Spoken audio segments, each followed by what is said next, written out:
Spencer, a lot of times with these ad reads, we have to pretend that we like a product, but this is not one of those. Right. This is just classic. We're classic podcast connoisseurs. We know what's up. Yeah, we do love MeUndies. Secrets Out. That's not just talk. Right. We probably love Solid Cologne. Yeah, definitely. But we definitely love Matt Bronger.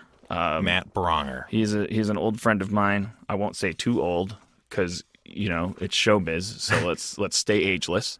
But he is a fantastic, wonderful person that I have always adored and that I never spend enough time with and never work with enough. But he is really funny and really kind and really awesome. And he has a podcast called Ding Donger. Oh, you know about it? No, wait. Yeah. No, it's okay. You can know about it. No, I've heard ads for it. It seems like a great It's a weekly podcast with actor and comedian Matt Bronger. You can go for a spin with him as he shares stories, observations, and advice with episodes perfectly curated for half-hour car rides. Does that mean he's driving during the podcast? He better not be, because that's my idea. Oh, shit. I wonder if that's done, because that is my idea. Maybe you can go on Ding Donger. You know what you could do is you can leave a voicemail message for him, and he'll address it on his podcast. Oh, wow. I don't have a number for that, but you just know that you can do that. Well, I bet if you like and subscribe to it on iTunes, the number reveals itself to you. Yeah, this is already on the air. I'm acting like it's new. Recent episodes have included tales of harrowing bike rides in Southeast Asia, horror stories from Chicago public transit, and advice about everything from the creative process to the terrifying nature of bird-eating insects. Just don't miss a single episode. Just make sure you don't... Sorry. Make sure you don't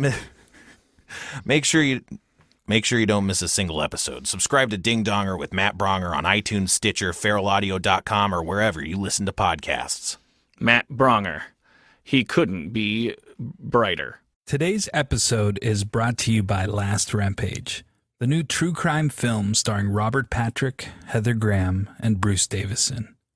And we had the pleasure of speaking to someone involved with the movie. Hi, my name is Heather Graham, and I'm playing Dorothy Tyson in the movie The Last Rampage. The Last Rampage is a true story about Gary Tyson and how his sons broke him out of prison, and it's a very dark story, and Gary Tyson is not a good guy. I play his wife, and I'm super loyal and devoted to him, even though he's pretty much the worst person in the world. One thing I think is interesting about the movie is a lot of these movies, they tell a story about this rebellious guy who was this cool gunslinger and, he did all these wrong things, but he did it for the right reason. And I think this story sort of turns that story on its head because at first you think he's a cool guy, but then you're like, no, this guy is just like a selfish, self-centered, narcissistic jerk. I like stories about real people. I think sometimes real life is stranger than fiction. Some of the stuff that happens, you just go, I can't believe this is real, but it's real. And then if you do more research, it's even stranger than the stuff they put in the script. It's just sometimes real life is stranger than fiction. Don't miss Last Rampage, the true story of the prison break of Gary Tyson. In theaters and available on iTunes and all on-demand platforms today. For more information, visit truecrimelive.com or follow the movie on Twitter at Last Rampage Film or on Facebook.com/Last Rampage Film.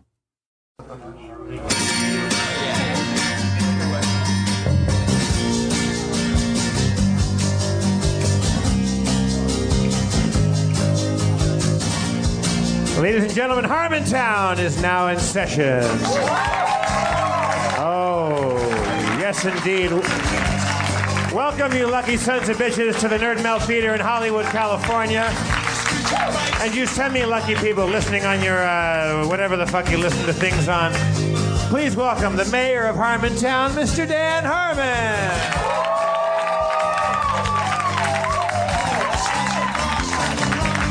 Thank you very much. Okay.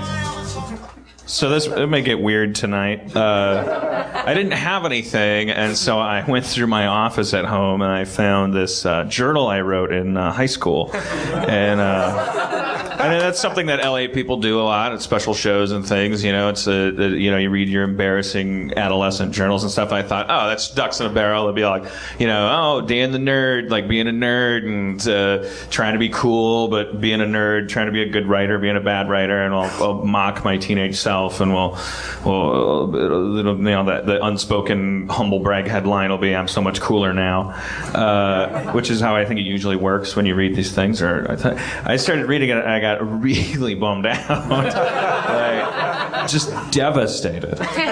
I want to say I was a vile person, but I mean, it's just, I don't see the difference between this kid and myself, and except that I stopped trying to talk like Frasier all the time, which this kid at 15 is still doing, and I also just stopped like trying to impress other people, including myself. I got to stop posturing. So it's just. I don't know what it is. Aaron was like, oh, this is very. I mean, this is all what's interesting. And people that do those journal shows, Aaron said, they always read the wrong entries. They always, because they don't get it. They don't understand what about their entries is what we want to hear. The Schadenfreude of it all, or whatever it is. Well, now you're holding a spiral with 27 Post-it notes, because I started marking the ones. Oh, I'll just read this, and then I'll read that. I want to paint the picture for people listening to this. This is not like a little, like a little velvet cased, like diary. It's a standard spiral notebook. And how many of these did you have? Is this? I found 2 of them. This is the first one. I was obsessed with transition, so there's a lot of chapters that happen to this, and I bring the journal to a conclusion at 17. I go, I'm done. There's nothing more to say. I'm self-actualized. The title is Sand Pollution, The Journals of Dan Harmon. November 1989 to September 1990. Sand pollution? Yes, I'm glad you asked. I'll give you a taste of my voice at 15. This is how I ended with the first entry. I won't bother to. I mean, I'll start. November 27th, 1989, 10:30 p.m. A picture of me on like a bare mattress, surrounded by just like probably just a lot of my own cum. I seem to recall not being able to stop touching myself physically or mentally because no one else was going to do either job. I was festooned with acne, and I had a yin-yang patch on my acid watch denim jacket sleeve because I was very into like Taoism and like exploring all religions and stuff. I think that for the first time, I'm going to try not to read it in this voice because I don't want to. I'm just gonna this hurts really bad, but I'm not gonna.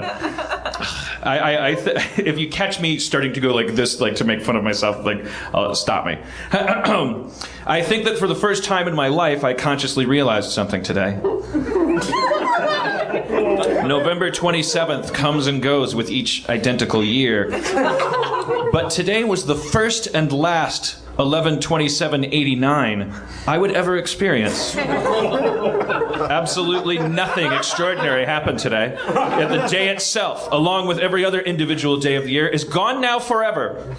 And it took all this time to get that far. I suppose that's what an optimist or a reborn Christian is, someone who can appreciate every day as the only one of its kind and every person as something unrepeatable. But I feel this renewed vision could only last so long before slowly decomposing, whilst laying in... Wow. Whilst laying in bitter wait for a replacement philosophy. I am an agnostic. And I realize that philosophy is, in the truest sense, food for thought. Hanging on to one bit for too long is silly. It rots on the shelf. It begins to stink. No one gets to enjoy it. You must consume philosophy, perhaps after brief appreciation. And how do you consume it? By bringing out its opposite and exposing it as just more sand. It's a theme that's coming. It'll be slowly revealed to you. Okay. It's sad in a way, I guess, but the alternatives are unhealthy. I guess after averaging out all recollection, I'd have to give this day a solid 5. I'd made it. I'd give each day a number. Can I stop right there? Sure. but we'll never get anywhere. Whatever you think, whatever you want to say. 15. Well, pretty good for 15. Maybe that's what I wanted you to think. Well, so far, I'm on your side. This is sure. That's probably what I thought the first entry of a journal should accomplish. And yet I don't know if I think anyone's ever going to read this. But I know that I'm trying to impress like myself or some unseen reader. Blogging hasn't been invented yet. So I'm like doing like a MySpace blog. And so this is me signing off, and this is very typical. I won't read all the ones that are kind of typical like this. This is one of my sign-offs. Well, deep. Well, deep. I have to do the voice. Well, deep. Deep night. Is it night or might? No. Well, deep night and weariness whisper warnings of a melancholy morrow. All right, I take it all back. You lost me. I look upon it with the usual neutral dread. Max, dear sir, be with me from 6 till 6 on the special 28th, for I predict it will be an ugly, irksome 4. Is that written by Doug Kafka?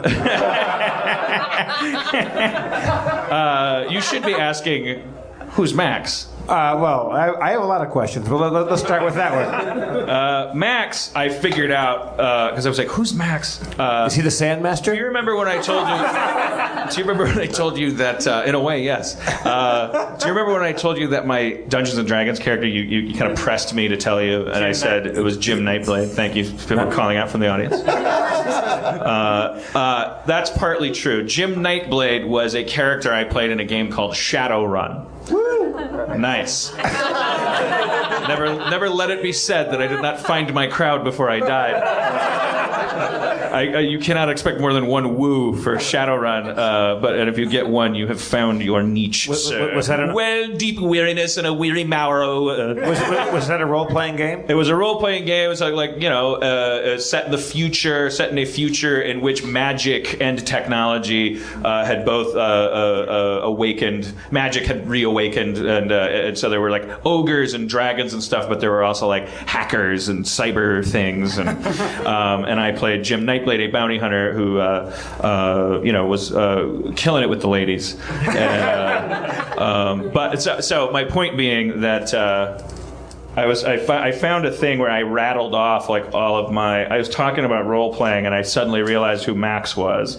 Max was was my favorite actual D&D character. Actually, he was funny. I played in a game called Middle Earth Role Playing. It was, which was a little cooler than D&D. It's sort of the crack to D&D's weed.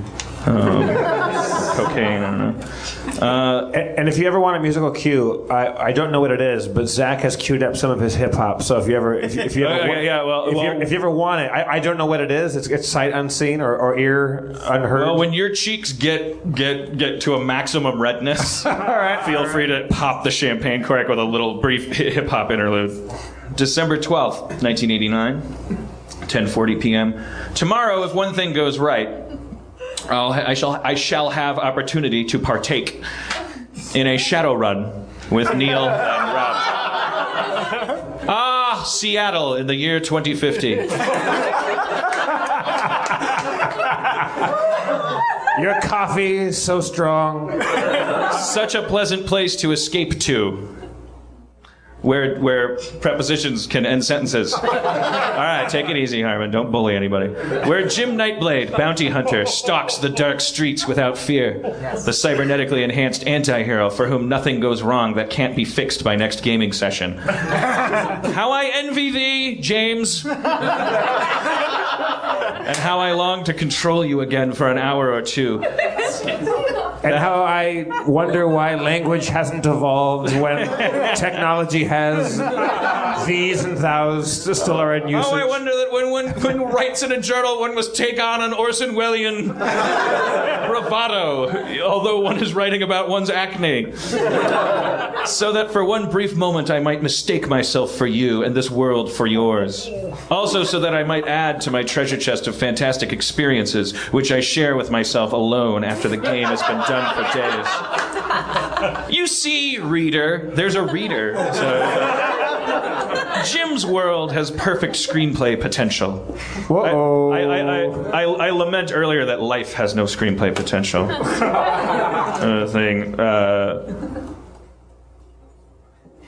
This is one day earlier. I don't even know what to write, but I feel a surge of pathetic feelings. I know that in a matter of hours, something will go wrong or right, and for the rest of my life, some things will just keep going wrong or right. Real life sucks. It has absolutely no screenplay potential. Life is a monotonous hairball.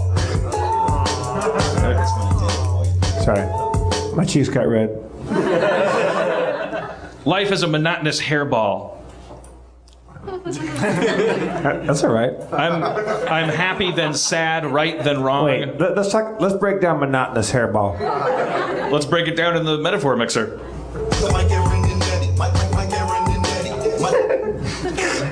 Was that it? Yeah, I don't know. I'm happy, then sad, right, then wrong, early, then late, old, then young. These drops and peaks are tightly adhered to a steady flatline that is my boring existence. The problem is, these are normal teenage claims. But I'm not supposed to be a teenager. In fact, I'm not. I sense that. My roots run deeper than any adult's. My branches puncture the farthest layer of sky. Whoa. But my roots have yet to drink freely, and my leaves have yet to even bud. Do leaves bud? I don't even know.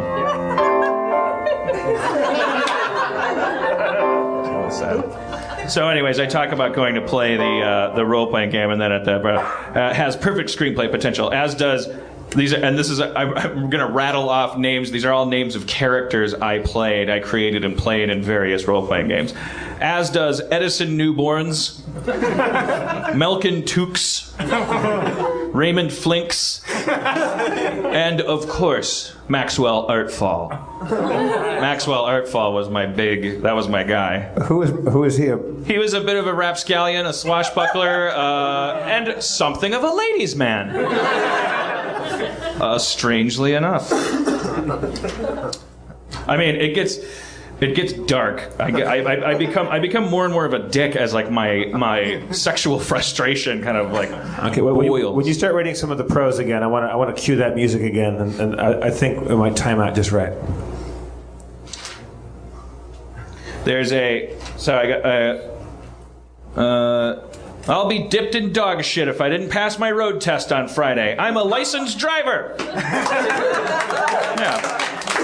Now that's a real journal entry. That's a job I'm not doing in every other one. It's like, why don't you stop telling me about the particulars of the Gestalt and tell me, remind me at 40 of like, what were you doing? The more I write, the less I have to say. I lost the debate meet on Saturday.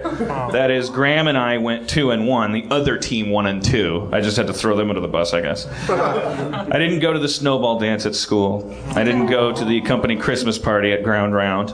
I didn't go to Comedy Sports on Sunday. Gina moved in with some guy by UWM. Gina would be some girl I had a crush on, not somebody that ever touched me. Actually, she let me kiss her under a mistletoe. You're still 15, right? This is December 17th, 89. Yeah, I think I'm 15. My car insurance shall be costing me about $100 a month. You had car insurance at 15 years old?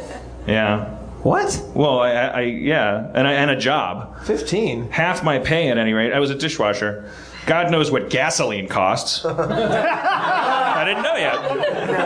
Funny thing is, these are my only problems. There are a few more. I got a C on a Brit Lit paper, and I'm 8.5 stories behind in that class. I have to clean my room. No Christmas shopping done. No girl to spend the remaining 40% of my money on. Ladies, don't weep for me. I spew some misogynist shit. I guess the bottom line is that I need a little excitement or a little order to my life. I wish I had a few friends who didn't laugh at everything I said. No, stop laughing. He hates that. Yeah, I know. I come to like it. But rather had a reply that might silently amuse me. I wish my zits would vanish, granting me the confidence I feel I need to be more successful with the chickers.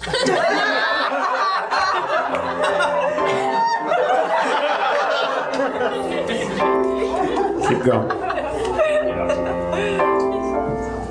Oh, he goes on and on. Oh, shit. So then there's a page that says December 18th through January 3rd, transitional movement. Phase 2 begins. You ready? You want the music back? Dan's taking off his jacket, picks up his vodka, and reads.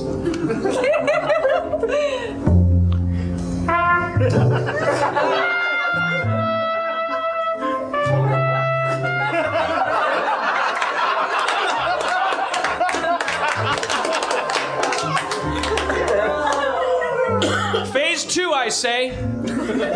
Fuck it. In reference to the dealings of my Phase 1 self. Fuck it. In fact, I'm afraid the new policy is this. 1. No more involvement in the affairs of others. No extracurricular attempts at hobnobbing. Speak when spoken to and when wit is unavoidable. You know, sometimes you don't know your own strength. Number 2, think before speaking. No reflexive speech that wears a groove in your brain. Like, which I grew into the master of. Should have listened to some of this shit. Number 3, no more somber thoughts of existentialism that aren't properly coated with wit and or humor.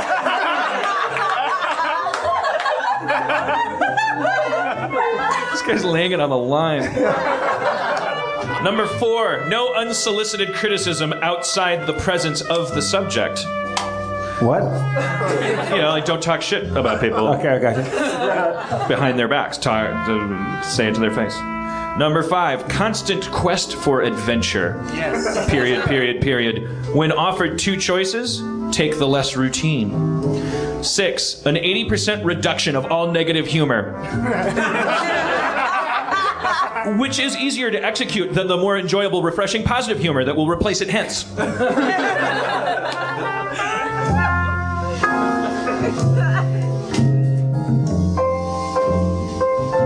Well, anyways, suffice to say that the policy in general dictates a more light, carefree image, including in my writing, starting now. Ah, that feels better. Well, tomorrow I begin another mad dash to finish homework in class, so I'll better get some ugly sleep.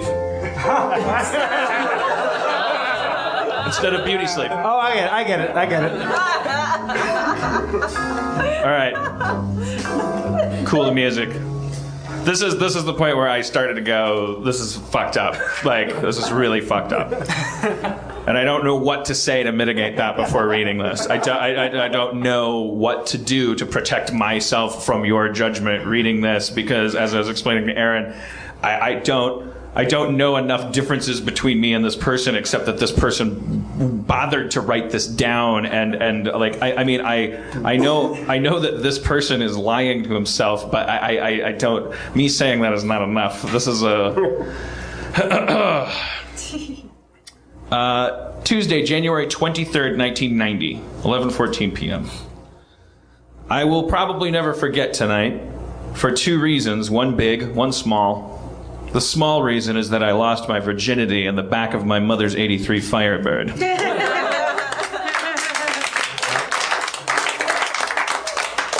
The big reason is that I realized what a complete scumbag I am. I am the worst shade of evil you can get. Tonight I played the role of the heroic super stud to the last line. And boy did I do good. I said, get your hands off of her. What a macho one I was.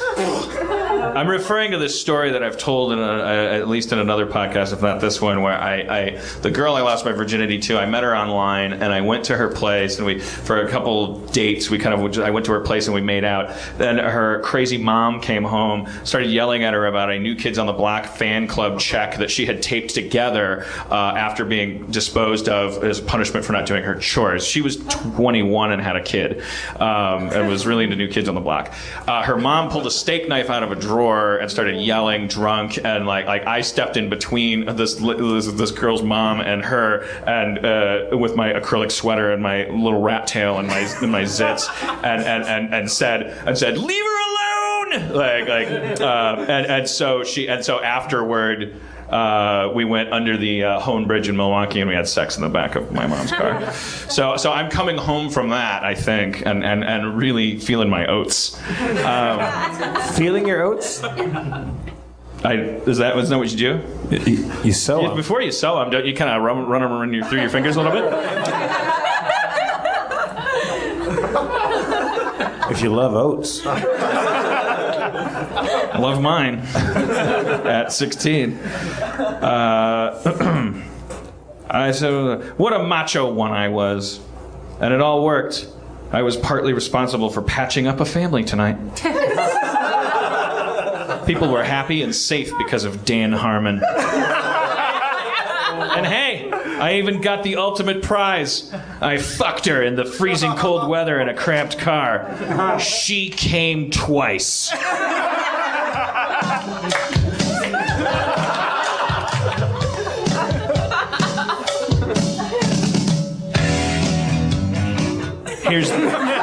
Here's the punchline. I don't give a shit about any of them. I'm not even going to write her name on papers. So if my parents read this, I can pretend it was someone respectable. I don't even know what that means. Like, am I in a yacht club? Like, why am I talking like Andrew McCarthy in a why? I was lower middle class. She lived in a. She lived on the. Her name was Tammy. She existed. That sounds a lot like she didn't exist, but I have no reason to perpetuate that. She existed. It sounds like she was in. She might still exist. Everything I did tonight that made it look like I cared for her was some realistic charade from my mother's soap operas. Some half-assed reflex, something in me that needed to play life just like on TV. Oh, did I say half-assed? No way. It was perfect. All the while in my mind, I was up at Comedy Sports again, strutting my stuff on the AstroTurf stage. To the delight of the rabid audience that demanded to see the new game called Romance.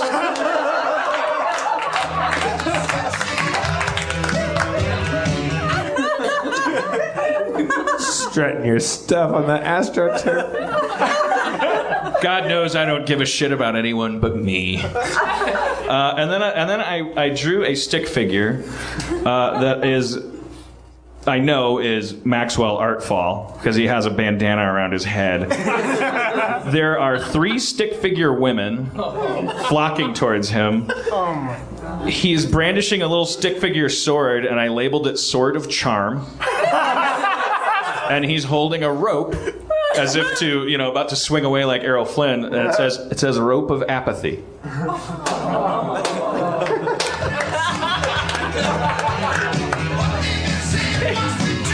Some 16-year-olds don't know how to take "I'll let you fuck me" for the compliment it is.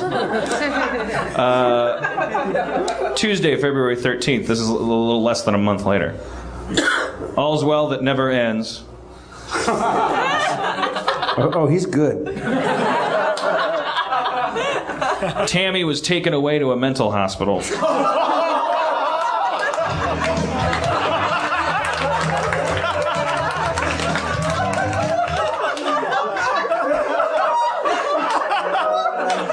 Real good. He fucked the brains out of her.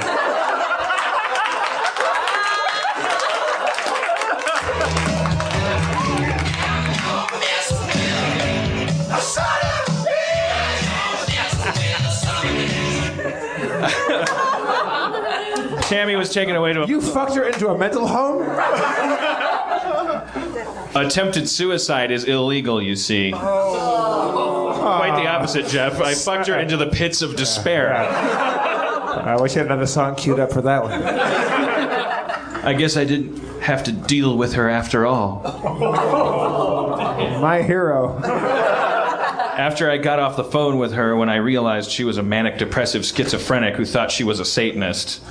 She did think she was a Satanist, that's a true story. I felt bad about not giving a shit about her, so I wrote this eulogy. And it says Tammy by Dan Harmon, filled in later, and it's blank. Show me. Dan.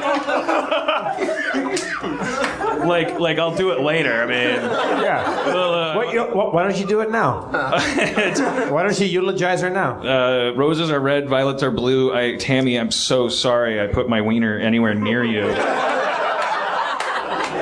Try to buck up wherever you are, and I also apologize for the size of my mom's car. And just as the poem suggests, she's dead to me now. Blah blah blah. I mean, it's you know what I'm doing. I'm like a 16-year-old nerd who like actually got laid, and I can't deal with the idea. Like I'm, and it's like the only person that would let me do it was like this person I met online, and she was kind of she was mentally unstable, and she did. It's like I don't know what I don't even know exactly what I'm doing. I just know I'm coping with some energy larger than myself by being a woman-hating like pompous asshole, like and acting like whatever. And I just really the uncomfortable thing is I just really this is me. It's not like Aaron said. So what? You haven't atoned enough with the fact that this is your 16-year-old self that you're not like. Why is it embarrassing if it's not you anymore? And I'm like, it's not that it's me. I mean, it's been a million years, but it's just like it's just too uncomfortable seeing like the kind of core of your personality. Like kind of laid out by someone who doesn't know how to dress it up right yet. He knows how to dress it up, but his dress is like a special dress that belies the really gross shit underneath. I'm sure he could come up with a much better metaphor for this. For what I'm trying to say. I'm not just getting the same things out of life as everyone else. This is another entry later. I'm only talking to myself on this paper, so I'll just be honest. Look at everybody else. They are so weird. The way they talk, the way they write, the way they think. They're not like me at all. The only similarities I have with these people are the things I've picked up, acquired as habit like a foreigner in America. I need a CAT scan. Maybe I have a tumor. What the fuck happened to me? You notice I'm not talking like Frasier anymore. It was like I needed that first orgasm to like get out the Shakespeare like thing. Yeah. I am like the perfect person. Everything goes swell for me. I have so much to be thankful for. Maybe the problem is I don't know who to thank. I remember I had a saying when I was around 12 or 13 that used to amuse people. I'd say, thanks something. One would think it was a malicious taunt, a way of flaunting my then fledgling agnosticism toward God. But it wasn't. It was a genuine plea, an honest praise, a desperate attempt by me to show my appreciation to whoever was in charge, without offending anyone by using the wrong name. And I don't mean anyone down here. Nothing has changed. I'm so confused. I'm so confused.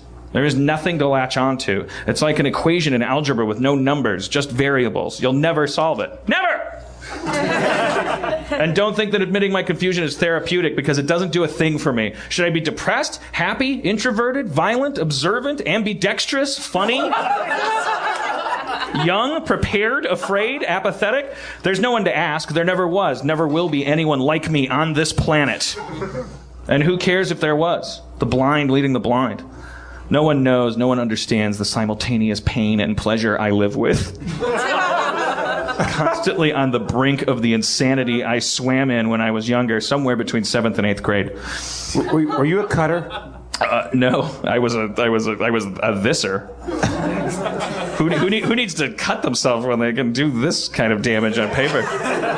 Always finding a new excuse to postpone thought lest I go bonkers. Is that nuts? I'm allergic to my own mind.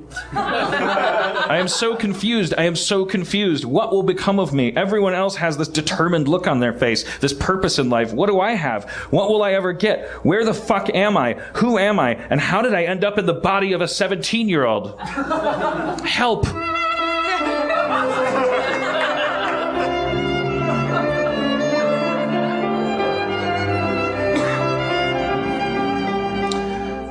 June 20th, 1990. Haven't written in a while. I think I'm going to write a short story loosely based on my recent experiences in life and love. I'll call it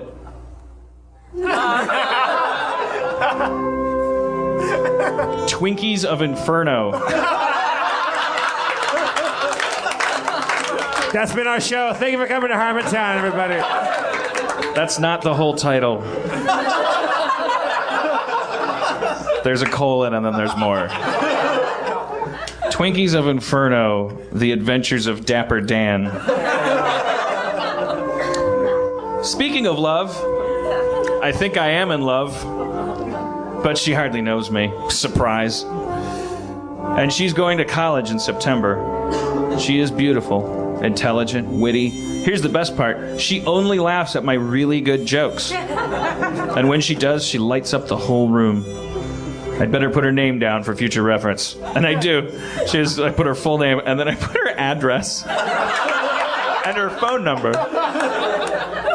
So future historians can track her down. I go, what was it like to be loved by Maxwell Artfall? I'll never forgive myself when she's gone. Never. Time for a poetry break, I say. And then I write a poem.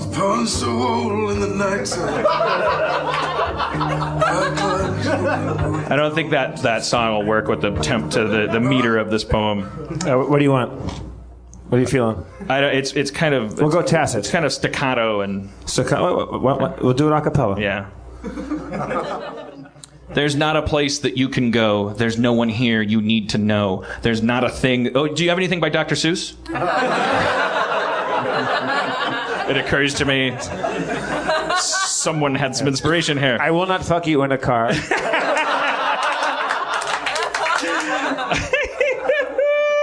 Upbeat, downbeat. What do you like? No. Really, trying to make it work with whatever you pick will be more of a. It'll be.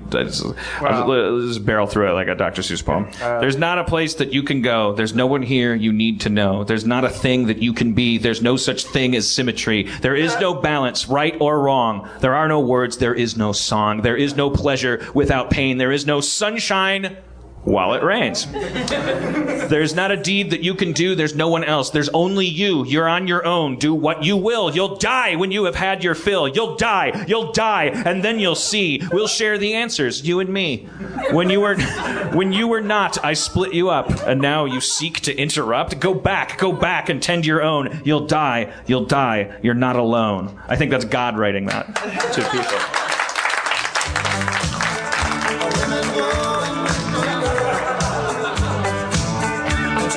There's two final entries. We might as well complete the story, and then we'll bring up Spencer. I mean, this has been a full thing that you've watched this. You don't have to sarcastically. I hope that was applause for Spencer and not sarcastic applause for the ending of me reading my pretentious journal. They're one and the same. But you know what? This guy wouldn't care what you think. Obviously. Are you strangling this audience with a rope of apathy right now? I use the rope to get away from the women who are drawn in by my sword of charm, Jeff. What?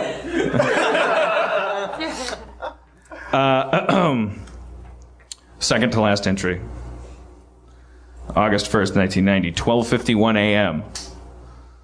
I think that indicates that I've started drinking, and I think I'm coming home later. I ran into some old friends tonight. I was at a stoplight in my '83 Firebird when a car pulled up next to me. I noticed it contained Shanard Dern, Dave Harrison, Mike Musgrove. I rolled down my car window and said hello. Strangely enough, the first words out of Mike's mouth were smooth grip lube tube. What? I then remembered that 2 years ago I had used that term in a speech on birth control to our oral communications class. Mike and Dave were in that class. They were seniors and I was a sophomore. Now I was a senior, sitting next to them once again at a red light. They were drunk. The conversation was slacking, so I mentioned the fact that Andy Luciano, the sports guy on TV6 News, was at White Hen Pantry. I said he looked like Don Ho. I added that his wife was a Don Ho herself. A gosh Don Ho.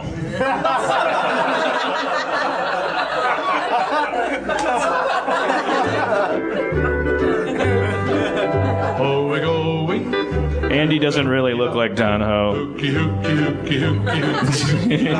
Andy looks Hawaiian, and the only Hawaiian I know is Ho. All right. Obviously a little tipsy going into the journal that night, I think, feeling a little... All right, final entry. Sunday, September 30th, 1990, 11:04 p.m. A lot has happened as of late.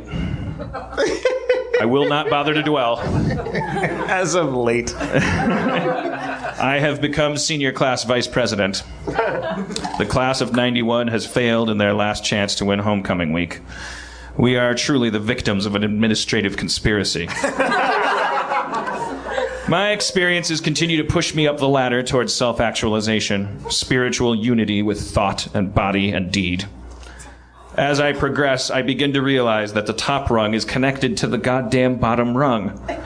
So it's not so much climbing to the top as it is learning to deal with this round ladder. Story circle. The birth of a model. This journal seems so incomplete with all its gaps and ambiguities. Oh, there's enough, buddy. But I sense that this is it for this journal. I just had a funny feeling that maybe I'm speaking over a decade or more to my future self. And my wife and kids. Oops. Dan, old Dan. Take a walk once in a while. I may be young, but I do not lack in wisdom. If I don't say so myself.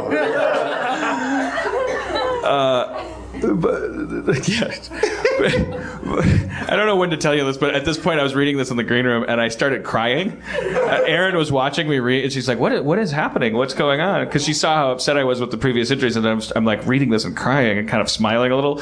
And she's like, what is it? What is it? And I'm like, I finished reading it and then I dried my eyes and go, I'm not crying because it's good. I'm just crying because my 17-year-old self like landed the perfect closer to a segment.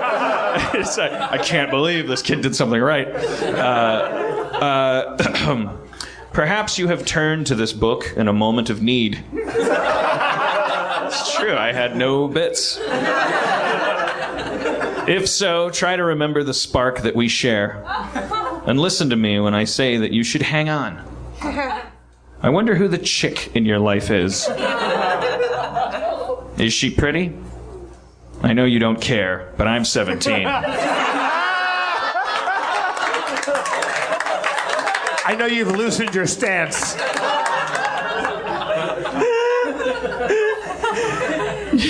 You must love her.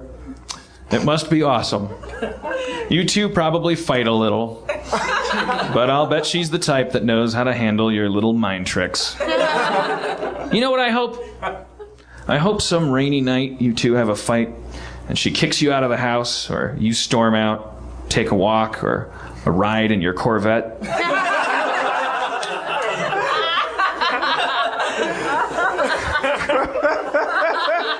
Now I'm crying. And she finds this notebook on the coffee table, open to this page.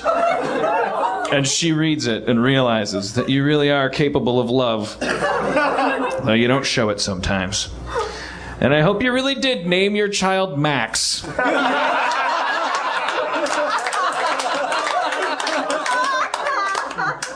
Because you're both Woody Allen fans. And I hope that he or she is what you always dreamed of.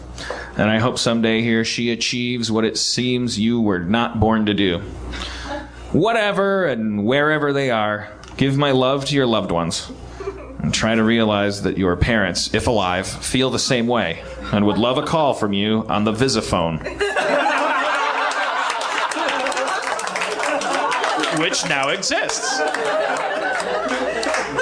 With that, I leave this, the last entry in the first volume of my journals. It would have been nice if it would have been a whole year long, but only the calendar runs on 12-month cycles. People do not. The sun sets once again on this crazy beach. Jesus Christ. The people continue to construct their strange shapes in the sand while the tide rolls in and out.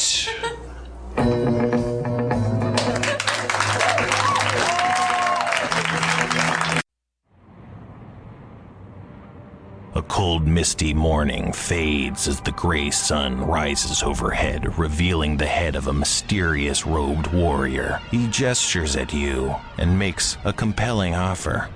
Would you like to be a samurai? Would you take the way of the warrior? All it would take is to start snacking healthy with Nature Box. You make as to leave, but the Nature Box Samurai is instantly in your path. Nature Box makes snacks that actually taste great and are better for you, created with high-quality ingredients that are free from artificial colors, flavors, or sweeteners, so you can feel great about snacking. The Samurai reveals a Nature Box from his robes. His hands are aflash as he produces a box. A Nature Box full of masa crisps and cherry berry bonanza. Nature Box recently made their service even better, so now you can order as much as you want as often as you want with no minimum purchases, and you can cancel at any time. And you'll never get bored because there's new snacks each month inspired by real customer feedback. And if you ever... Oh shit, ninjas! Nature Box recently made their service even better. Now you can order as much as you want, as often as you want, with no minimum purchase required, and you can cancel any time. With Nature Box, you never get bored. There are new snacks each month inspired by real customer feedback, and if you ever try a snack you don't like, Nature Box will replace it for free! The ninjas fall to the ground, defeated by superior snacking. It's simple. Go to naturebox.com and check out their snack catalog. There are over 100 to choose from, and they're constantly adding delicious new snacks. Choose the snacks you want, and they'll deliver them right to your door. And right now, you'll save even more. Sheathing his sword, the samurai continues down the road, away from you. Foes defeated, he sheathes his sword and begins to walk away. But he turns. And one more thing. Right now, you'll save even more. NatureBox is offering Harmontown fans 50% off your first order when you go to naturebox.com/Harmontown. And in an instant, he's vanished. But his voice still lingers on the wind. That's naturebox.com/Harmontown for 50% off your first order. That's naturebox.com/Harmontown. Snack like a warrior.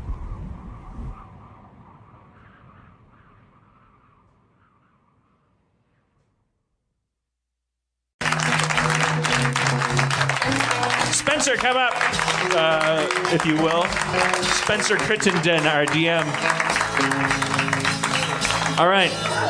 It really is I hope the positive word for it is catharsis. The bad word would be absolute draining, like just crippling sadness. From 15 to 17, I think we would all be embarrassed by anything we did.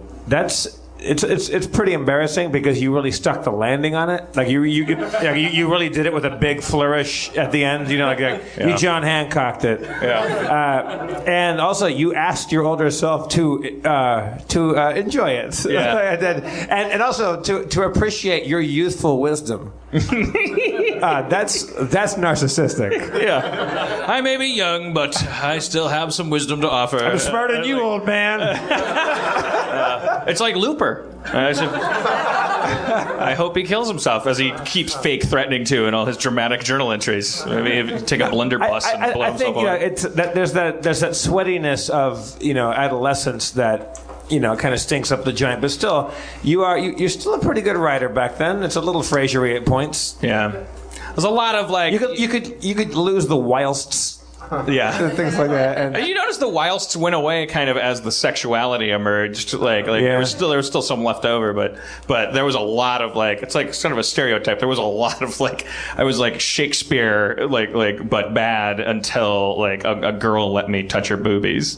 and then you were Kerouac, baby. Yeah. Then I turned into bad Kerouac. Actually, there's a threshold. I don't know if anyone's ever read it. Ask the Dust. You become John Fonte in there for a moment. And then that's the threshold into becoming an actualized writer. Yeah.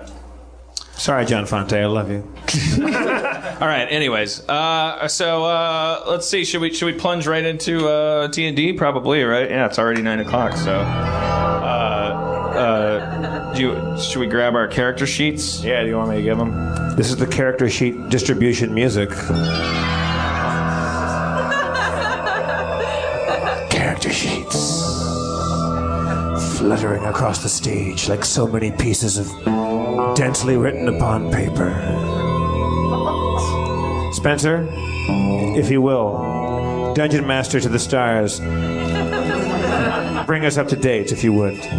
In the last adventure, our heroes, guided by the barbarian Karen Broadleaf, finally arrived at Yellow Camp, the first of 3 Butzelot encampments.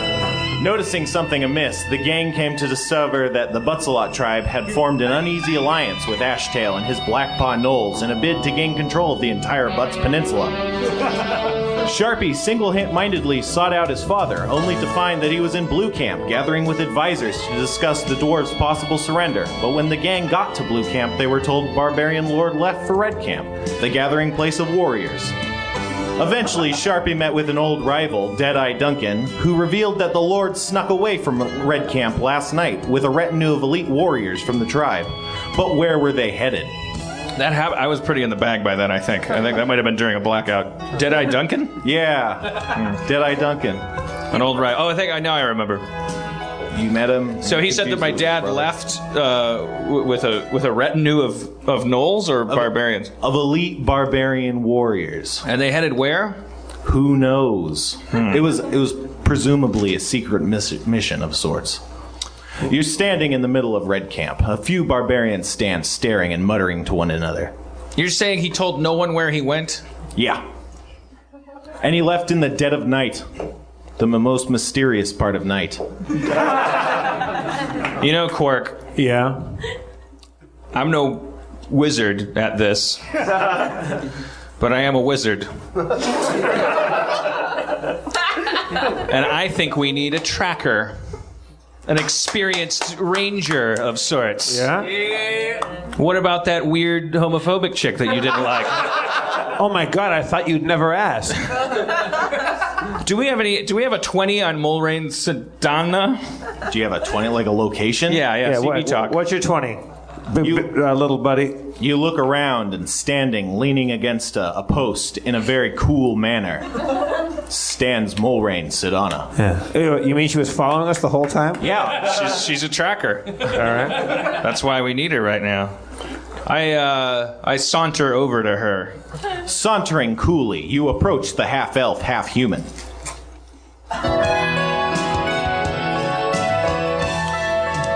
Role player Aaron McGathy.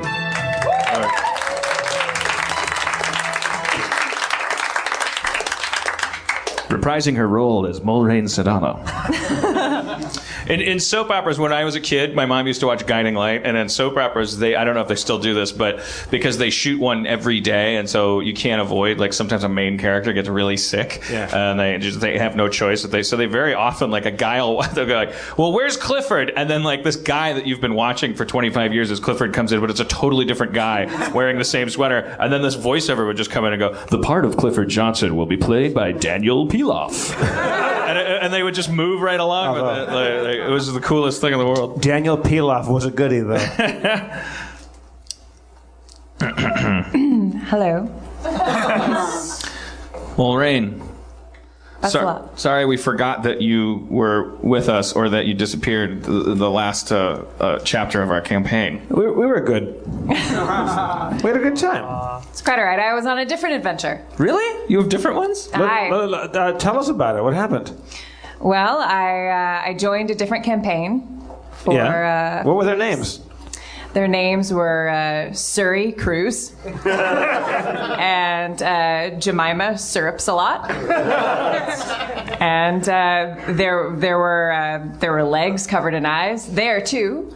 And there's a lake of fire. Are you lying? Are you lying to us right now? Yes, I You're am. Yes. Making up names. You just followed us and felt Yes, unwelcome. You've just been tagging along like a stray dog. I've been in the branches. Adventure.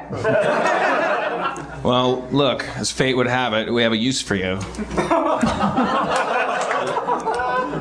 Curse you, fate. My dad's missing. He left. He didn't tell anybody where he went. I don't know. He left in the worst part of the night. The dead of night. I don't know how tracking works. I don't know if you need to find a broken branch. I bet Mulrain Sedana knows exactly how tracking works. I do. I use these skills.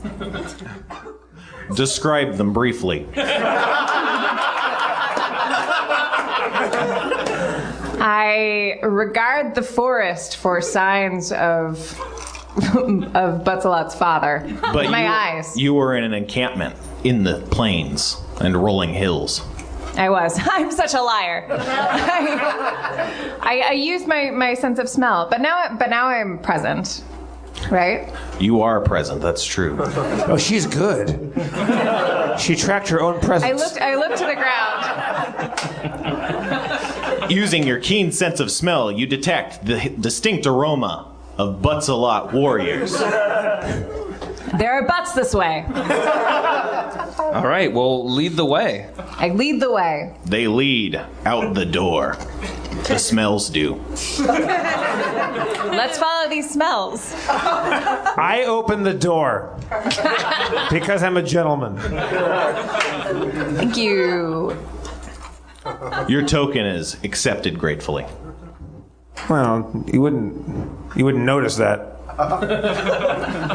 I did. I mean, yeah, you did, but these guys are pretty quiet about it. My journal has turned you. everyone into a petty 15-year-old. A sad, existential, self-involved mutterer. Hey, why are you talking? Was wit necessary or Unavoidable. Unavoidable. Yeah. Unavoidable. Oh, sorry, I didn't. I detect unavoidable wit. Oh. Yeah. Hoisted by your own petard, Sharpie. Yeah.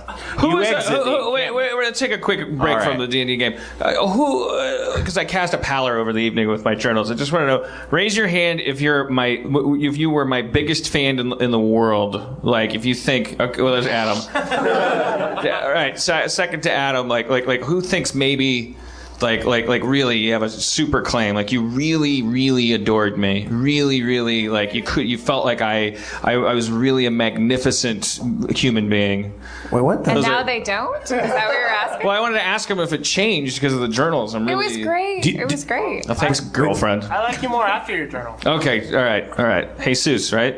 Yeah. All right. Jesus says he liked me more. Sorry, I had to know. I'll edit it out. Just concerned. I liked you more. Okay. Well, sorry. Now everyone likes me less because I cared. I don't know. Yeah, I told you I'm the same guy. I care what people think. That's the thing. You really are the same guy. We don't change, as Tolstoy said. Identity doesn't really change that much. I still think women that have sex with me are bad people. And they all go insane Thank goodness afterwards. we don't have sex. I'm too busy Kidding, journaling. guys. We're having sex right now. All right.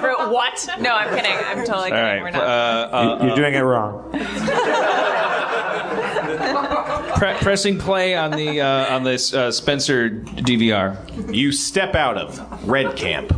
You are outside of Red Camp now. It is evening. You can't see far in the rolling hills. Still got a track on those smells? You lose track of the smells. Well, shit, that tracking thing, all it did was get us out of... I examined the ground. You examine the ground and see several pairs of tracks. It looks like they've been attempted to be covered up, but your keen eyes see through the illusion. I suggest that we follow the tracks that are most butts a lot like.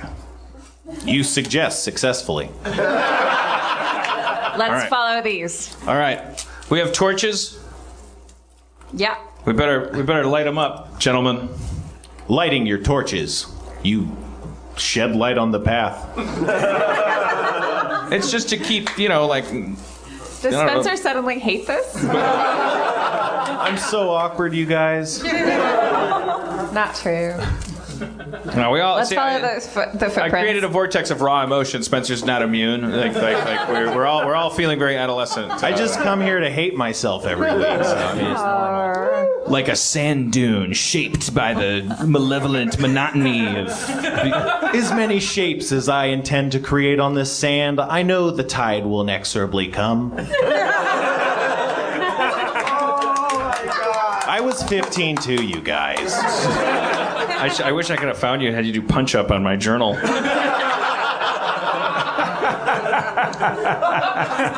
We follow Wait, the what was the character? The guy with the bandana? What was his name? Maxwell Artfall. We got to meet that guy along this campaign at some point. Spencer, can we draw that character up at some point? Or is that just be Dan? You know, he might have met his tragic demise. I believe I heard he drowned in pussy. Oh. It was, it was terrible. His rope of apathy could not get him. It's only so long. His sort of charm couldn't strike enough pussy off. I heard he drove away in a Corvette. The all-new 2050 Corvette. With Visiphone. I examine our surroundings about us, Spencer. You fail to see the footprints that Mulrain Sedana has noticed with her keen We follow the footprints? Okay, let's follow those crudely covered up footprints.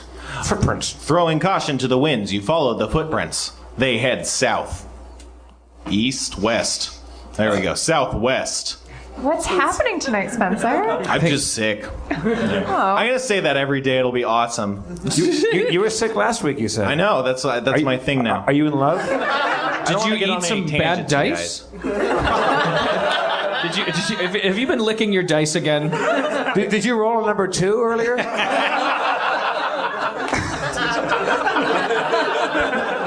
Did you roll a number 2? It's a dice joke. Yeah, and a poop joke. okay, sorry, Spencer. We are concerned about your health. Yeah, Spencer. Don't be. Are you? Is it an actual ailment, or are you just? I think I just have like terrible anxiety crossed with steadily poisoning my body with like processed and fast foods. You know. Just combines to make me feel terrible all the time. You look good. I know. I'm really good at faking.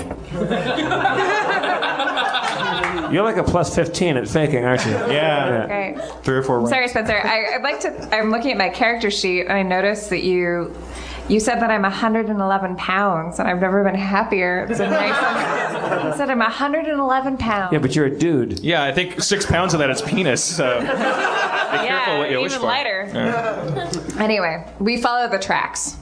Following the tracks to the southeast, you make very little progress. You track about 1.5 miles before losing the trail. It seems like it either veers to the southeast or the southwest, but you're not sure which. The southeast, you can see mountains in the distance. The southwest, you can't make much out. Shit! Let's go towards the mountains, you guys. Right? Of course. Come on. Harmontown, mountains? Well, he's going to meet with dwarves, right? Yes. And dwarves like being taller. They'll do anything to, yeah. They're going to be in the mountains, little height. acting all tall. I was going to say, I think they live in mountains. Do they? Yeah, well, probably. I mean, Lord of the Rings, much? Anachronisms much? Well, I mean, I'm speaking as, okay. Let's go to the mountains. Let's head towards the mountains. The mountains. You hike for what seems like hours. Hey, Sharpie, we got a lot of downtime on this hike toward the mountains. Let's do a walk and talk. Do you want to make a journal entry while we're on the way? Cursed earth. It mocks my footsteps. I'm so perfect. Wish I could find a woman who only laughs when I'm really funny. Then I would give her my penis. She would love it, for I am 17. Nice. Weird. But nice. Be comforted. Sorry. Take it back. How long until we need to camp? It's nighttime. You've been walking for a good 5 or 6 hours in the evening. I mean, you could make camp or you could press on. You don't know where these tracks lead, so there's not really a good timing to it. I think let's take a little break and let's play a game. Like a board game or a word game or something like that. Sure, that's a great idea. Yeah, I mean, does anybody know any games we could play? Well, what about like a role-playing game? A role-play game? All right. Wait, what's that one where it's technology meets magic? Shadowrun. Can I be Jim Nightblade? I don't see how this is constructed. Little too close to home there, Sharpie? It's very clever and very expressive, but ultimately I think it's going to get like a 1.7 and a Thursday at best. I fear for its future. I think it should just... What's the worst thing that would happen? They're going to fire you off the show? Not this one. This is Harmontown. I created this. This is not... You created Sarah Silverman and Community, too.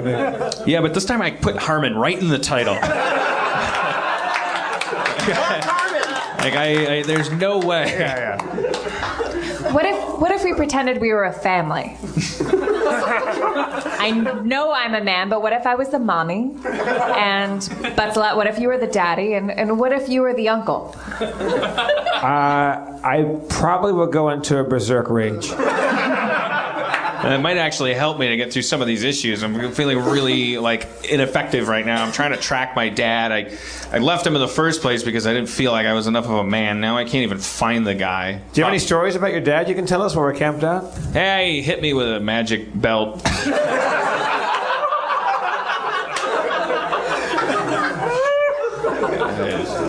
What sort of magic was it? It was a +3 against asses.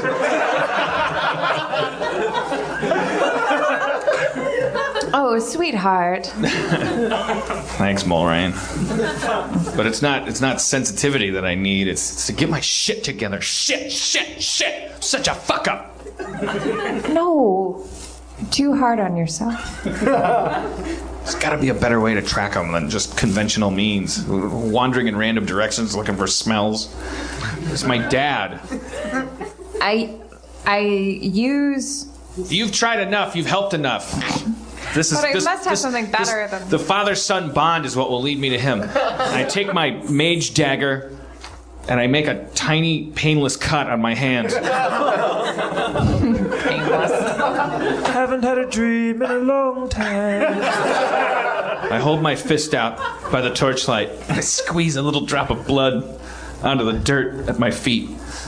And I say...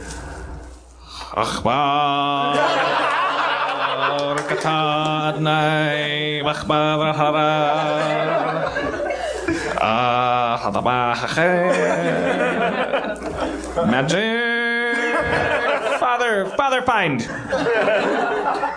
Well, divination isn't your strong suit, but you do get the sense that he's to the southeast. I said that. He's by the mountains, you guys. To the southwest. What? The mountains are to the southwest. Oh. So I avoided getting lost with my hand cutting and fake Arabic Jewish stuff. Assuming you were right. What time of day is it, Spencer? It is evening. It's like early, like 2, 4 a.m. We use our torches and we go to the southeast. I say extinguish the torches and travel under the cover of night. It's safer to travel without lights at night, right? Look, I'm a barbarian gnome. You are incredibly convincing in your argument. The others are won over to your side immediately. All right. We extinguish our torches. Extinguishing your torches, you stumble around in the dark. Slowly but surely, you head to the southeast before the break of dawn. Ow! Ugh. Ah. I examine our surroundings now. You see off in the distance smoke rising as if from some sort of encampment or small village. Sharpie? I say we hide. I'm kidding. Let's head towards the encampment. Look, man, I was going through your journal last night while you were sleeping. Don't read it. You left them out, man. You're gonna find out how smart I am. You talked a lot of trash when you were 16 years old, man. And, well, I went through some shit. No one ever understood me. My roots punctured the earth, but never drank freely. I know, Sharpie. There was a passage that really moved me when you talked to your current self, and you got the date exactly right, and you wished that you would start acting like an adult. You assumed that you already would be, and yet here you are, just hiding in a bush for the rest of your life. The 15-year-old's hid in that journal. And got now hit he's by a asking magic you belt. what? And got hit by a magic belt. He got hit by a magic belt. Like let's let that spell loose. All right. You're right. Yeah. You could cut the tension with a knife, or a stick, or anything with a finger. You know what? All that having been said, I think we head toward the encampment. Triumphantly, you raise yourself from the Everyone loves bushes. the encampment. They enjoy progress. People like hitting play more than pause. I just meant we're left wingers. We run to the encampment. Running to the encampment, you detect the unmistakable aroma of Knollhide. We smell it. You smell it. I smell it. I love it. Knolls are bad. I mean, I don't know. I mean, I just love smelling things. All right. Well, I think this session of D&D has been the bringing Adam Goldberg up on stage of D&D sessions. And I think we got to know when to. You mean exciting and illuminating? Like maybe we should probably set up camp and pause it and not do anything. You don't have to camp before you pause. You could pause before action. It's like a cliffhanger sort of thing. Yeah, I start to jump up into the air. Freeze frame. Yeah, it's like a Toyota commercial. Yeah. Is there like a drawbridge I can start charging across? Did I do it bad? It's not you narcissist. It's me. It's not you. It's me. It's me. No, it's It's not you. me.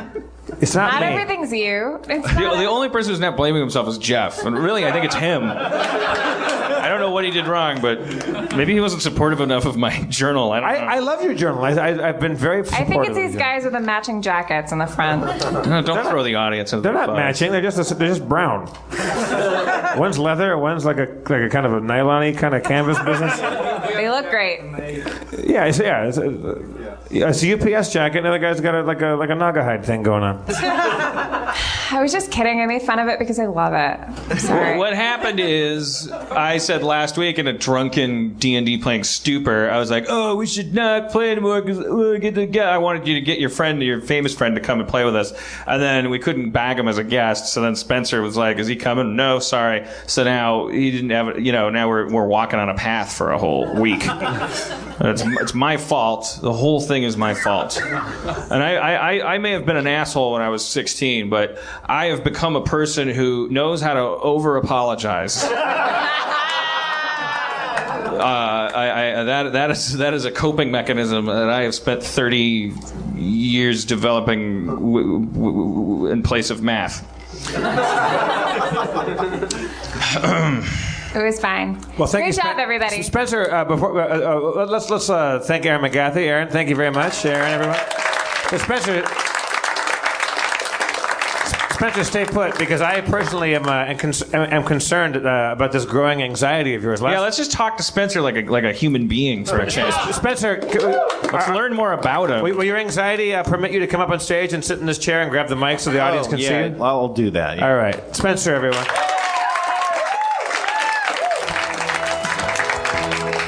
Do you need a drink? Do you want to... No, I'm good. Okay. Spencer, what's going on, man? I'm worried about you. Last week you said you weren't feeling well, but then you said it was anxiety. Are you like agoraphobic or? No, I'm just weird. But you've been so like everyone that I know that's heard the podcast or people that come to the show, like it's pretty unanimous that people really enjoy you in the show and like they love what you do. Like, do you not feel welcome here? Or? Oh, I love it. Safe? That's why I come here. But it's like I'm just anxious. Like, it doesn't make sense. It's not like there's things that are happening that are like making me anxious. It's like I'm anxious and that's making me feel weird about things that are happening. Mm-hmm. I've had that.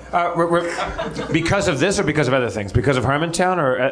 Probably. I mean, I don't. This is new. It's not regular. It's a cause of stress, both good and bad. Like, I mean, it just does that. Anxiety is a thing that happens. Yeah, I got respiratory alkalosis. All of a sudden my body was breathing wrong. I didn't even know it. I was getting lightheaded, and it was because I enjoyed the San Diego Zoo or something. I don't know. Yeah, it doesn't matter. It's just your brain like will turn anything around you into the anxious stuff. Are you feeling anxious right now? Kinda. Like now that you just brought it up, but like, What if I really focus hard on it right now? What if I really call it into high relief? just my anxiety. Yeah. Well, I think I'm defiantly pressing it down now. I don't know. Well, I hope you feel safe here, because I feel safer having you up here on stage. Like, I think you create a very calming blanket in Harmontown. It's you're very good at what you do. Well, I'm glad. If that changes, let me know. I'll gracefully take my exit. So, if that happens, if I'm good, it's fine, you guys. I think you're better at what you do than Dan or I are at whatever it is we do. I think you get up here and actually get up and do a specific job quite well. Luckily, you've defined it for me. So, yeah. So our jobs are undefined. Like we have plenty of right to be anxious, but. Do you like dream pop, Spencer? yeah. No, I saw that Dino tweet. I do. I enjoy Dream Pop. I found out what kind of music I like. It's called dream pop. What is that? It's kind of a synthy aesthetic, typically melancholy emotionally, but kind of has more tone than melody sometimes. I would say Mazzy Star would be like a dream pop playlist item. He knows. M83, I'm particularly fond of. I'd have to Wikipedia to find out the rest. Do you have any? Does two, anybody have any on their phone or iPod or something we can play? I don't think it would be. I'm just curious. I think the mood is already too dream poppy right now. We would need something more bluegrassy to bring the show to the station. Hi, I'm Jeff B. Davis from Harmontown, sitting here with Spencer Crittenden. Hey guys, we're here to talk to you about Rhetoric Coffee. Are you guys coffee drinkers? Are you junkies? Do you get up in the morning and you're just no good until you have that cup of coffee? Or do you just like to sweat a lot and get the shits? Yeah, no, that second one is definitely me. I like to sweat a lot and get the shits. Does that apply to this ad at all? Strangely, yes. We're talking about Rhetoric Coffee. Rhetoric Coffee doesn't just give you unwanted diarrhea. It's the best subscription service coffee you'll ever taste in your life. Rhetoric commissions original art directly from comic book artists and then hand screen prints them on each bag. Each one you receive has a special life and is a unique organic work of art. We got this bag right here. They gave us bags of coffee. I'm looking. This is me crinkling a bag of Rhetoric Coffee. Look, I'm opening it right now. Oh my God! It smells like heaven. It smells like being like a angsty teen. Spencer is actually eating full coffee beans right now. Those are good. Oh, dear God. Those are great. Oh, somebody call the police. Not only are they fun to chew on, you could probably make coffee out of them, and you get to feel good about drinking that coffee because it's what I call ethical coffee. Rhetoric goes above and beyond fair trade, not just for their coffee, but in how they pay the artists that put the art on the bag with the coffee in it that Spencer is now currently chewing. Oh, yeah. Everyone wins. You're a fucking monster. Their relationship with their artists allows the artists to continue making prints of their original work while allowing them full use for Rhetoric's projects. Everyone wins. Everybody wins. Everyone wins. Each roast is completely unique. You won't taste these complex flavors anywhere else. Their commitment to quality is top-notch. They are drinking what they are selling. They're getting high on their own supply. You know, they say not to do that, but it's also, I guess, a mark of quality in some senses. Yeah, I mean, I don't want to go to a drug dealer that doesn't get high on his own supply. That makes me feel like he doesn't believe in the product. It might not be good business sense, but it's definitely, a good product. Yeah. Go to rhetoriccoffee.com and sign up now and use the promo code FERAL, F-E-R-A-L, for a 30% off discount. Go to FERAL, F-E-R-A-L, for 30% off your first roast. You never forget your first roast, Spencer. I never will. The first roast is the deepest. That's RHETORIC coffee.com. Sign up and use the promo code FERAL for 30% off your first roast. Coffee so good, you can chew it. Did you just get a bunch of wild Spencer chewing just to have? Is there anybody here tonight that feels like they're going through a particularly troubling period in their life? Someone that has a terrible problem? All right, Jesus' hand is already going up. Sorry. That's all right. Someone else. It's all right, Jesus. Can you come up here and talk about it a little bit? Jesus.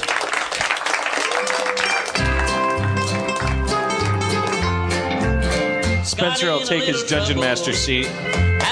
Jesus will come up.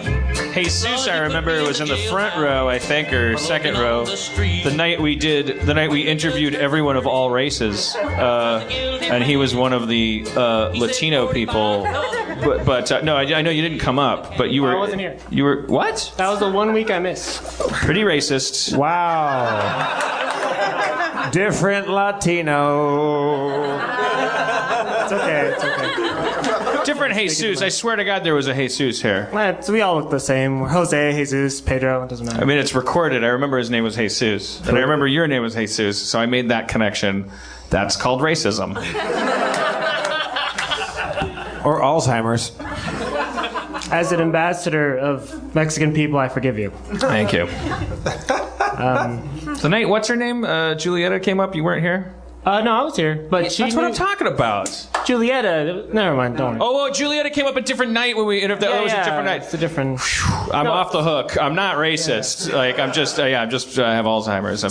See, you experience it, but I like catalog it sort of in my mind. Oh, that's episode 4. That's episode 14. So that's why, All right. So what's the problem? It's one of those things I feel are kind of like things I'm not allowed to complain about. Mm-hmm. I have a great job. I get paid brown people problems.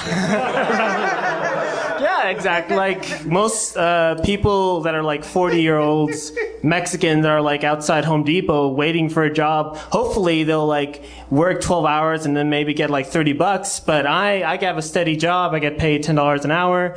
I mean, it's a lot of work. 12 it's a lot of time. I hate it, even though it's meaningful. I told you about it. SpaceX, the drilling holes into spaceship parts, bullshit. Yeah. You work on a spaceship. Yes. Yeah, for real. It's no joke. Tell them about it. Oh, it's meaningful. I don't like it. It's a lot of time.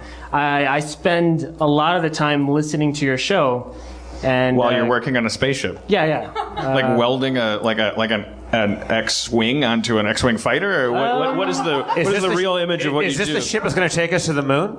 Yeah, it will. This is the you're building the Harmontown ship. Yeah, I probably will if I continue on to this thing. Yeah. But let them know that you're not saying these things because you're schizophrenic. No. You actually have a job at where? I mean, are you allowed SpaceX, to say? you can, I don't know. It's like a private space company, right? I don't want to, hog up because what you say is way more interesting than what I can say. I'll edit it out. You work on a spaceship. That's way more interesting. And this is one of the most boring episodes of Harmontown in recorded history. So No. I mean, like the first episode, it was really like I was immediately hooked. Because it's like, oh, whatever. I'm looking at all these podcasts. There are a lot of good ones. And then the first episode, you're talking about how much it sucked to be fired. And I was like, whoa, like you were really personal and revelatory. Like the first thing I heard from you, and I was impressed. And I started slowly. It became my favorite thing in the whole world. Well, I'm honored and flattered. But okay, so let's go. So you're feeling dissatisfaction. Well, yeah, I mean, but everyone, raise your hand if you're like in a creative, productive, media artsy kind of thing, like, no. Yeah, and you want that career to progress, right? And it's just everyone. Wait, so what did you? So wait, are you saying you're creative, but you've ended up in a scientific kind of cul-de-sac in your career, or are you saying? Well, yeah. I mean, I don't because I'm complete. I have no reason for my self-doubt to be really risky. I just read a Tumblr entry that I guess I'll just say you believe your mom didn't love you, and no. Yeah. I make that joke for. Well, I mean, I think my parents are a little reptilian. Reptilian? Like, kind of like, I don't. I mean, they say they love me all the time. I just don't really. I'm not really. I don't really feel that. It's probably my fault. Maybe I'm the reptile. I've also diagnosed myself with Asperger's and bipolarism and anything that comes down the pike. Like, so it could be broken inside me. But anyways, sorry, I didn't mean to No. But you're so you. It's your show. Did you bring that up because you feel like your mom didn't love you? No, not at all. I feel like I have no excuse to have all this self-doubt. Oh God, I don't either. Are you kidding? No, I grew up in a fucking beautiful little neighborhood in a lower middle class suburb of Milwaukee, and we played kick the can and partook of the nectar of the pear trees. I don't know much about wildlife. My point is, I took advantage of it. I took it for granted. We threw rocks at cars and ran away. We caused trouble for the fuck of it because we lived in Eden. We like tied ropes across the street to try to cause accidents, and people would get out of their cars and go, "What the fuck are you doing?" And we'd go, like run away, because that's what juveniles are doing. Like they're trying. Like there's not enough pain in their life. I was looking at photos today on Reddit of what's going on in Syria. It's just blowing my mind. Like what was particularly blowing my mind is that I was looking at pictures of it, and it was functioning as entertainment. I wasn't. We use that word to usually mean like, haha, this is so fun, but you can also be being entertained by like, holy shit, that's crazy. Like, which is what I was doing, looking at these pictures of like people's feet getting like, all fucked up, and like just like everyone pointing guns out of holes in cement walls at each other. I can't tell who the good guys and the bad guys are, or who they think who's fighting who. Like those guys are not like, they get to complain all they want, but they don't have time. They're not doing it. They're like, where's my gun? Where's my bullets? Where's Fred? Oh, he's dead. Okay, where's Steve then? And they move on. They're self-actualized, but we don't want. That's not the solution. We don't want to live that life. So, the people who get to sit around and whine and have first world problems, like, that's most of North America. Yeah, like it's the whole first world, you might say. But we also, there's guilt that comes with that, but the guilt doesn't really get you a lot of places, except for, I think it's Harmontown. Gets you to Harmontown. Anyways, that was all to say, like, whatever. You don't have to. You've done enough. Kind of, what do you call it? Disclaiming of whatever your complaints are. So imagine that everyone forgives you. Imagine that that no one's gonna be muttering into their coffee cup. Okay. Then that guy got up and he should be grateful, but he's not. Blah blah blah. Like, what's your pettiest complaint? I told you my gardener's doing something wrong. Right. I have chapped lips. It's ruined my day. Like, what do you wish it was true that isn't? Or it's all the time I'm spending drilling holes into stuff that I could be in a room with funny, awesome people making things, and I wish that was my job. I wish I could just get drunk and high and make things. Like, I remember seeing an interview when you were talking about this embryo farm of like all these ideas, and people would just add to it, and I was so excited. And I have a Twitter account called Embryo Farm, but I don't do anything on it. I just anyway, point is, it's that I want that to be my job really soon. When you were talking about Channel 101, and I started looking at all the Channel 101 things, and oh shit, it's just the jealousy of other people that in high school. I thought that my dream was a little too grandiose, and I'm like, no, I'm not going to be a great actor, blah, blah. But then, like, a dozen or so of my friends in the same class focused and struggled, and they succeeded. They're doing what they love. They're traveling around the world doing this stuff, and they're creatives. They're creatives. Actors, they're writers. Creatives, actors, writers, blah blah blah. I'm not saying they and you made a sensible, practical decision to go down like an engineering road. Yeah. It's so literary, or like, but that. You're not doing a creative thing that as far as you're concerned, but what you're doing is drilling holes in spaceships, which is you're the guy that you're the mechanic of space flights. Well, that was interesting for like 3 months or 2 months, and now I'm still there. You're feeling a kind of like potential regret. You're going like, when they all put their lives on the line for their art and their craft, meaning that they ate ramen noodles, and you took a more sensible path. path. So now your reward is you're drilling these holes and you're thinking about Tony, who may or may not be fucking Natalie Portman or whatever it is that he's doing, whatever the fantasy is. Oh, he's fucking. Or just having a good time. I don't mean to make it sound shallow, the fantasy. I mean, because she's deep.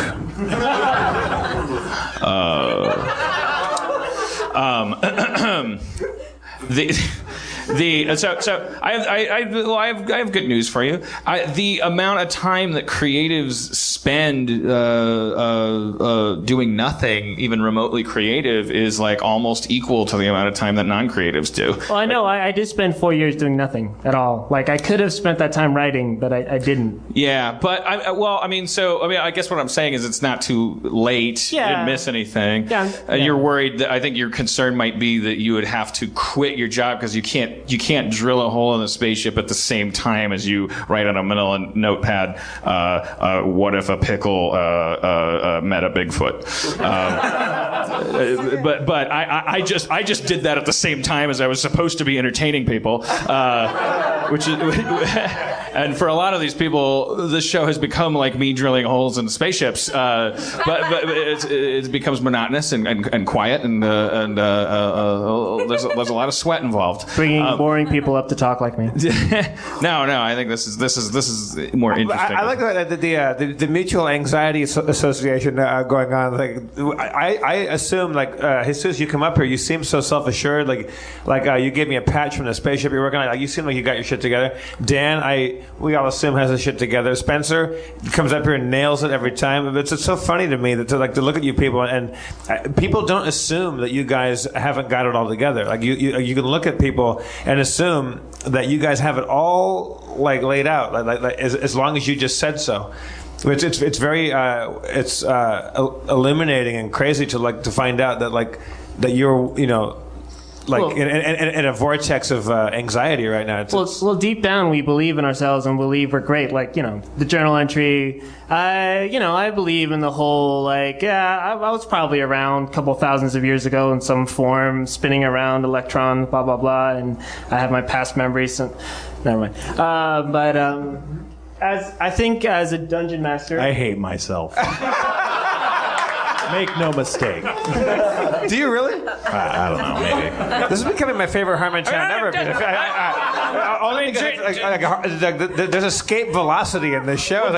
Dream Pop is very melancholy. Spencer and I both like it, but we do have our shit together. We are happy people. And I think that, and Dino's like that too. He listens to, Pink Floyd and, really, really bitter, dark, sad, depressing stuff. 80% of my music at home is sad, melancholy, wallowing. Because that's how we enjoy our great lives. We go oh, who would have thought? Yippee-ki-yay! The struggle. Everything, and I think that's the feeling that people who are happy have. Kind of because happy has to be in quotes, and so does sad. Because we've all met people who kind of enjoy being miserable. It's hard to put we all have friends, or hopefully not a lot of us have them as friends, but they're in your circle of friends. Or you just kind of say about them he's getting off on it. He likes his ennui. He keeps saying that but that's his thing. That's how he's happy. And I don't think that's you. I think the good news for you is you're actually on the precipice of making yourself happy, because what's the first thing that's going to happen before you make yourself happy? It's not going to be you being happy. It's going to be you not being happy. Otherwise, the next thing wouldn't make any sense. So you're drilling holes in spaceships. You're raising your hand when someone says who feels this way or that way. Well, that's easy. You're answering calls. It's that. It's supposed to. Well, it's easy. It's fucking so is jumping off a cliff, kind of. So is writing Pickle Meets a Bigfoot. So is No. The writing, okay, this raising my hand and talking to you when the great role model, blah blah blah. That's easy. Because it's following your bliss, so to speak. Yeah, it's doing what you feel like you really want to do. To go home and write something and actually stare at the paper, sitting in a room alone with God, I think was a good metaphor. You might have been blackout drunk. A jail cell. Jail cell. Sorry. But because God rapes you when you write. If you're really good at it, it's it's a violent procedure. But don't we all feel like that? Yeah, everyone feels like that, and that's why I don't have a resistance. I think that people would come to the show and sit in the back of a comic book store and listen to the show. I think we're all kind of here for some reason or other. But the idea, I think we all have great aspirations, but also I think that we're not arrogant enough to assume that the world owes it to us. You know, I think there's probably in this room the mind power and the creativity to do something like absolutely stupendous. It's really interesting. Like a town, like a colony. To sort of like form some colony. But like just really like from my vantage point, looking at Dan, Jesus, and Spencer, looking at like the brain power and the sensitivity and the sensibilities, like it's very like it's moving to me. It's like I'm kind of choking up over here. It's very cool. Well, let's do an experiment, just because there is such a Baptist revival happening, and God forbid that anyone leave and go, well, that got a little cultish. Let's just commit to it. Not cultish. We wallowed in a 15-year-old's journal for a while, and it brought out the 15-year-old aspirations, and in me, I think I'd say probably in plenty of us.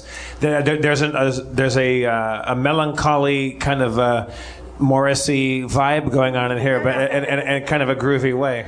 All right, people of Harmontown, I'm going to ask you a series of questions, and the answer is going to be Jesus at the top of your lungs. Who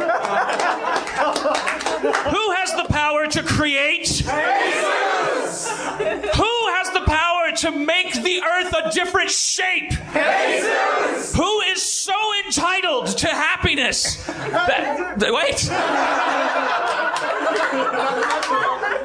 I don't blame you, sir, because I lost track of my thought. Who is so entitled to happiness? Wait, that he's you know what? I'm making the problem worse because it's making it. Yeah. Who has a dick the size of Montana? Jesus! Whose dick is made of ink? Jesus! Whose penis is a mighty pen? Jesus! Whose dick will write life across the paper of the universe, and whose dick writing will make all the women and even me, God, that weep when they read it? Jesus! Who has a recipe for buttermilk biscuits that will make you shit yourself? Actually, yeah, no, not Jesus. We need to know that because we're having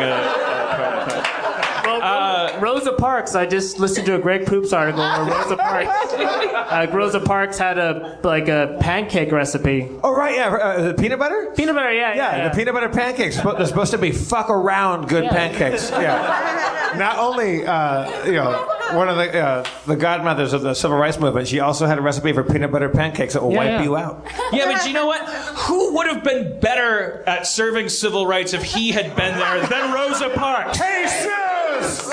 Who's smarter than Einstein? Jesus! Who's better able to do accents on the fly than Robin Williams? Jesus! Prove it. You guys are bummed out. Prove it. Who could go to SeaWorld, put his head in a whale tank, and just start babbling in dolphin talk and have the dolphins understand, even though they were in the wrong tank? All right, now, guys, give Spencer some now. Spencer needs it most. He's ill. It's become a faith healing tent right now.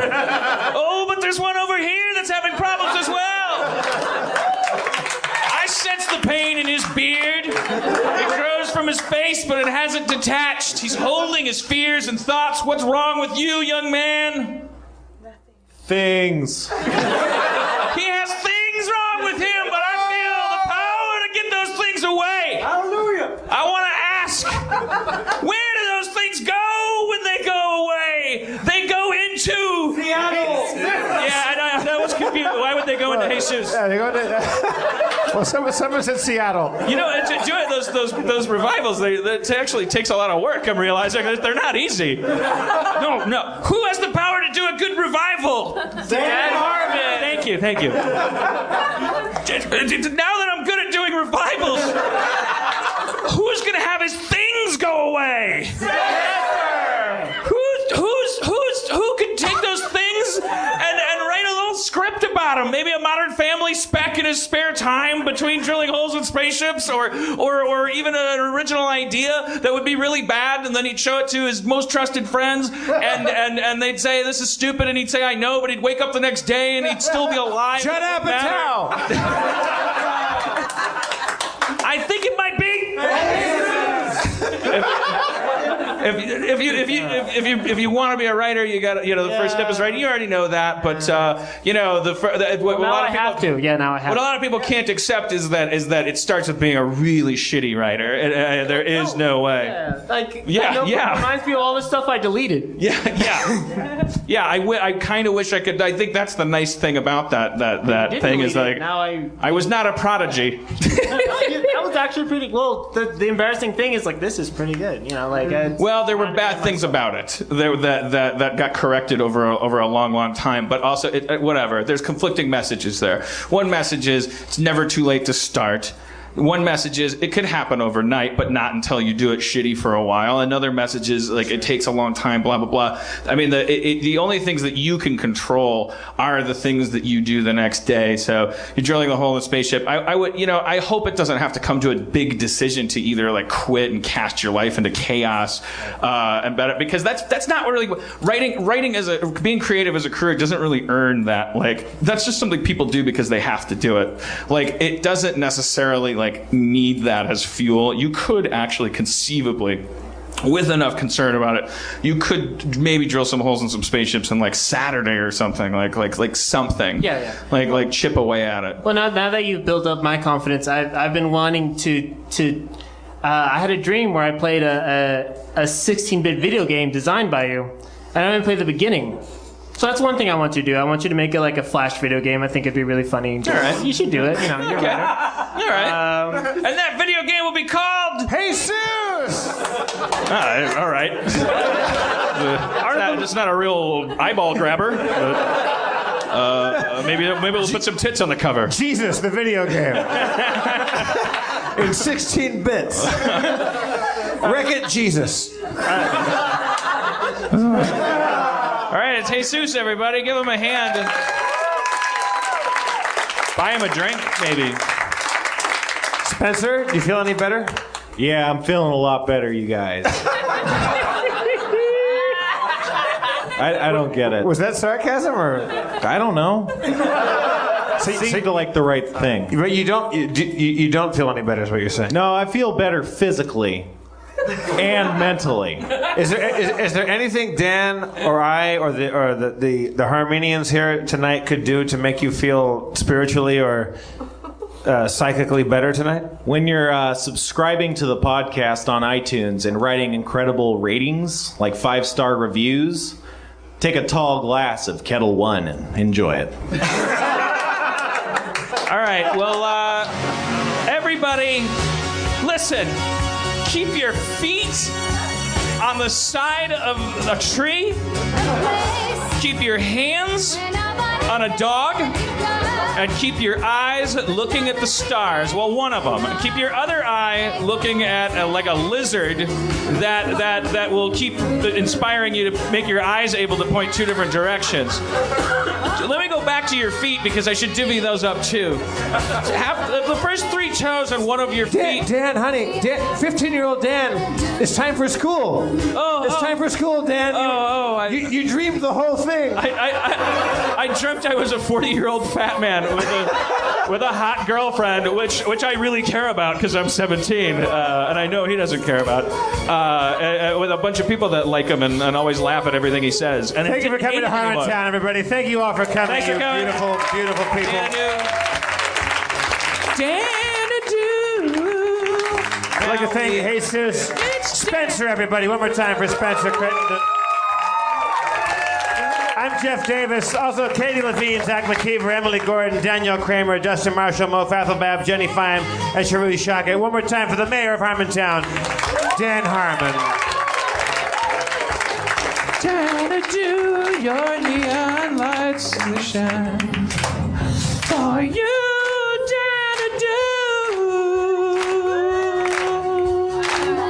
Thank you all. I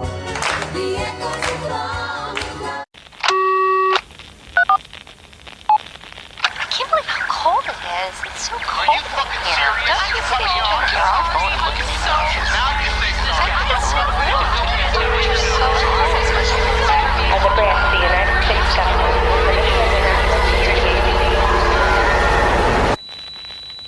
As a branch of the United States government. It is the mission of the National Security Agency to assess and flag citizens of the country who may present a threat to its security. The NSA has clearance to wiretap by any means necessary. Tapped.